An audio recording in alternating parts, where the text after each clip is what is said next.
Hey, all my Crimsonites, and welcome to the Crimson Cure channel, where we embrace our femininity, increase our womanly value, and celebrate our brothers. So join me on our feminine journey to learn, heal, and grow.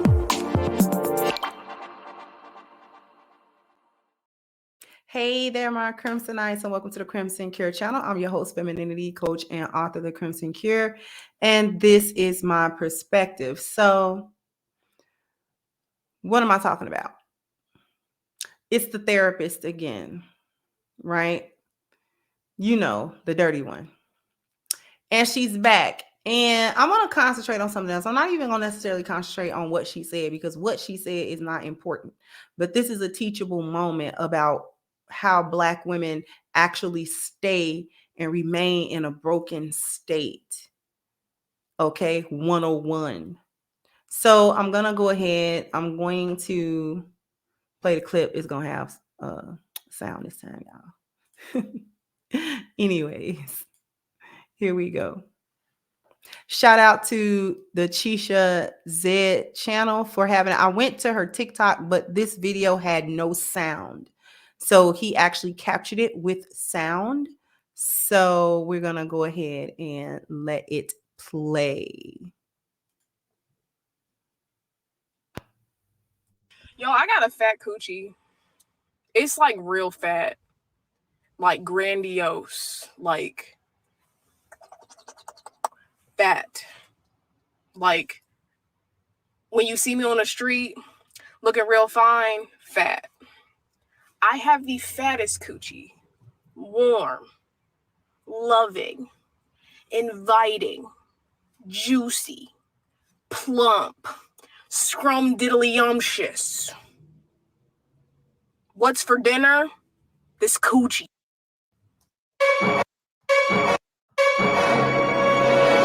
No.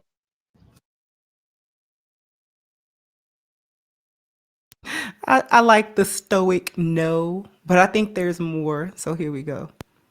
It'll feed a nation. Fat, girthy, heavy, meaty, coochie. Be well. She okay? No, brother Chisha, she is not okay. Let me stop. Okay, listen. We're not even going to address the subject matter of that stupid video. The fact that there was a stupid video. If you go to her TikTok, it is disturbing. She is not well. She's broken. She's bitter. She's lonely. She has made probably some of the worst decisions in her personal life that she could have made. They have affected every other area of her life. She made horrible professional decision last year when she decided to go in on Black men, many of which that she was speaking about were her clients. You know, I would have hated to be a client of hers and heard that rant. That poor personal decision to speak on her profession in that way negatively affected her profession, because from what we understood after that, she was let go, or it was another person who who petitioned for her to be let go. And I believe that was a Black woman, and then she blamed Black men for it. She went away for a little bit. She came back and she's on TikTok. And y'all use TikTok for therapy, but TikTok is not therapy. TikTok is, if you want to vlog, do personal vlogs to talk to yourself with your own, you know, just for your own personal records, and this is how you get things out, that's actually okay. But y'all need attention on top of it. So it's not enough to have a personal vlog, almost like a video diary. That's not enough. It's not enough to have a diary anymore, or a journal that you keep your thoughts in. And these are the thoughts that you don't necessarily share with everybody else. These are your private thoughts. These are the things that go through your mind and heart. They may not be fit to be shared with everybody, but they're yours. And this is how you're working through and healing yourself.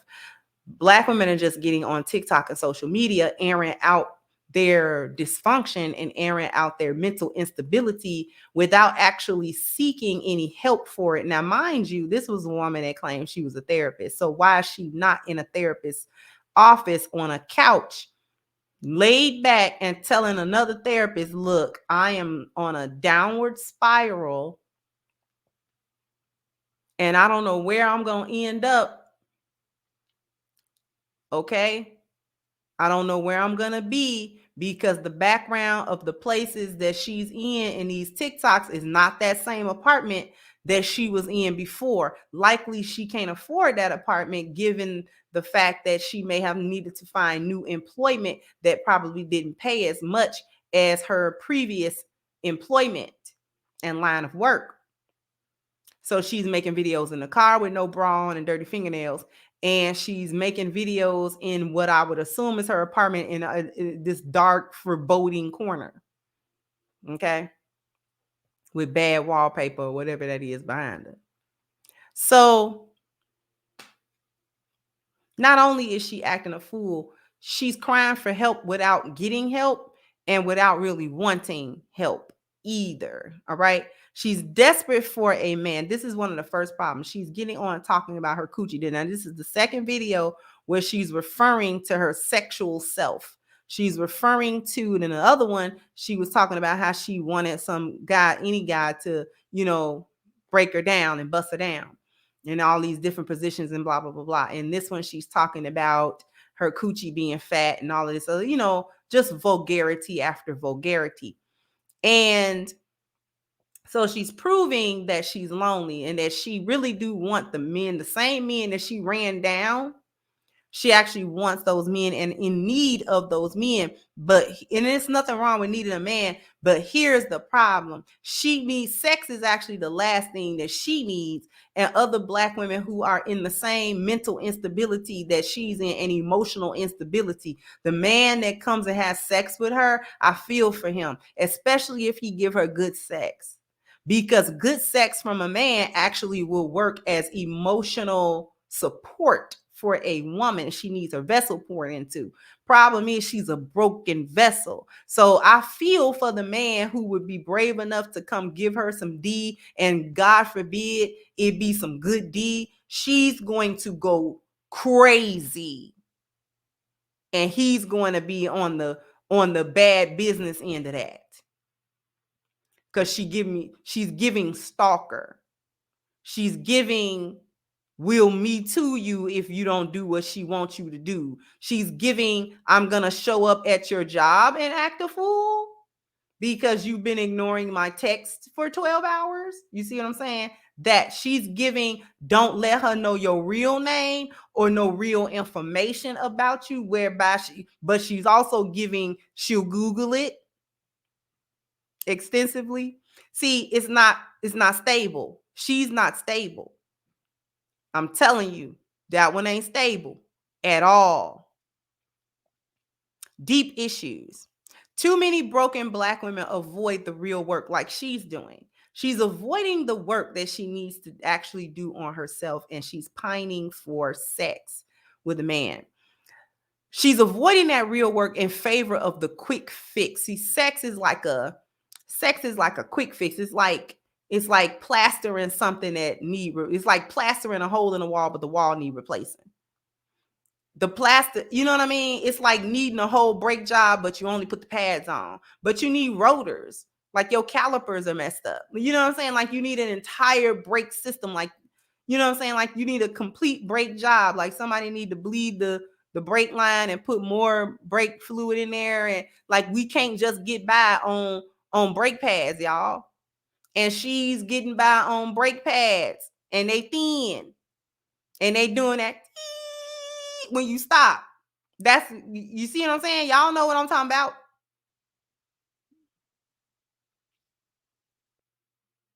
Sometimes brakes get so bad it do that when you're just driving. You ain't even hit the brakes yet. It's that little low. If y'all don't know what that sound is, that's your brakes.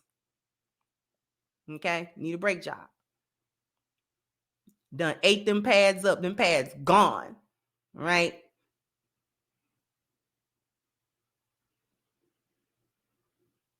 And this is what it is.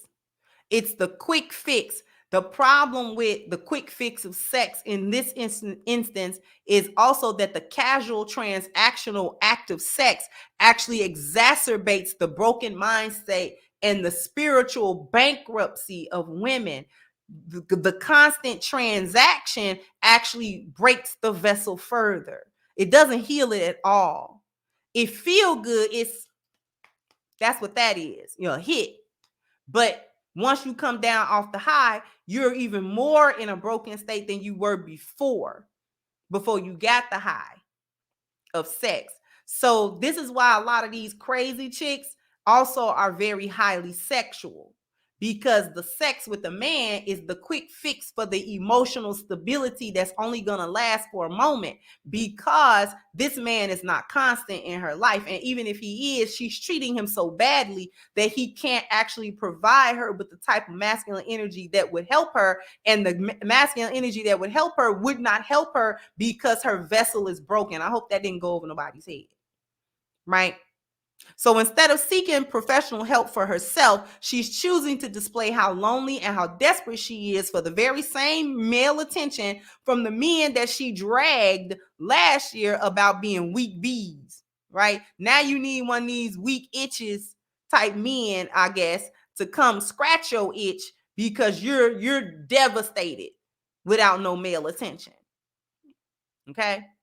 Likely, she doesn't want another therapist like her. She realizes that she was not helpful as a therapist. If she's trying to follow her own advice, it's not working. And now she's realizing that it don't work. Whatever it is that her philosophies are, whatever it is, that type of advice that she would have given someone else in this situation, if she called herself trying to follow her own advice in this situation, it is so not working. So she have to have thought to herself, I probably wasn't helping nobody, or she's not following any of the advice that she was taught to give. And she's avoiding another therapist because she don't think she need help.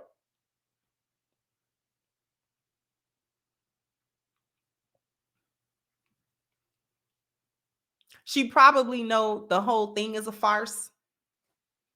And if she were to run into an actual therapist that would actually employ means to help her, she's not going to do it anyway because she's giving hard-headed.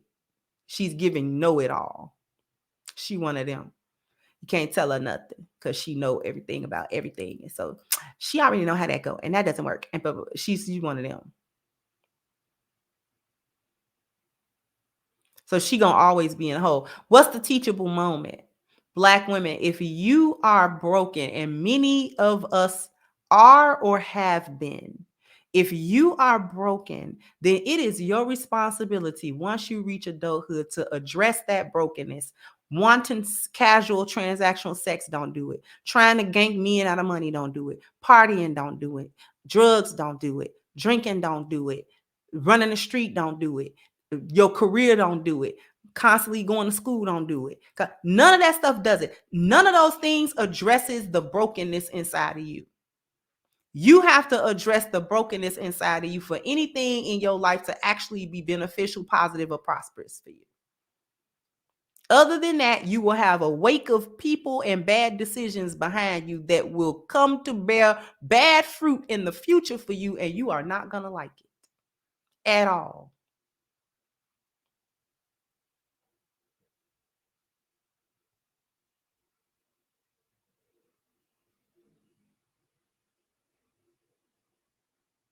Just wanted to highlight that.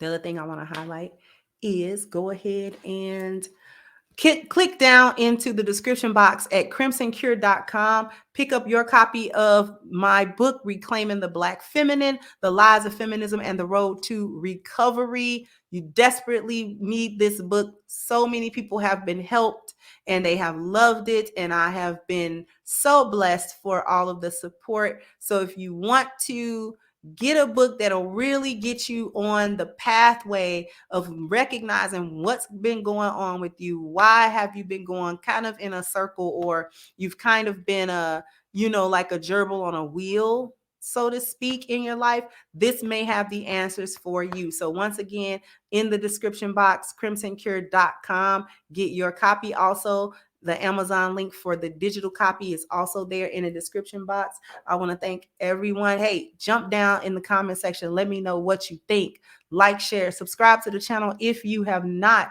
Once again, I'm your host, The Crimson Cure, and this was my perspective. Bye-bye, Crimsonites.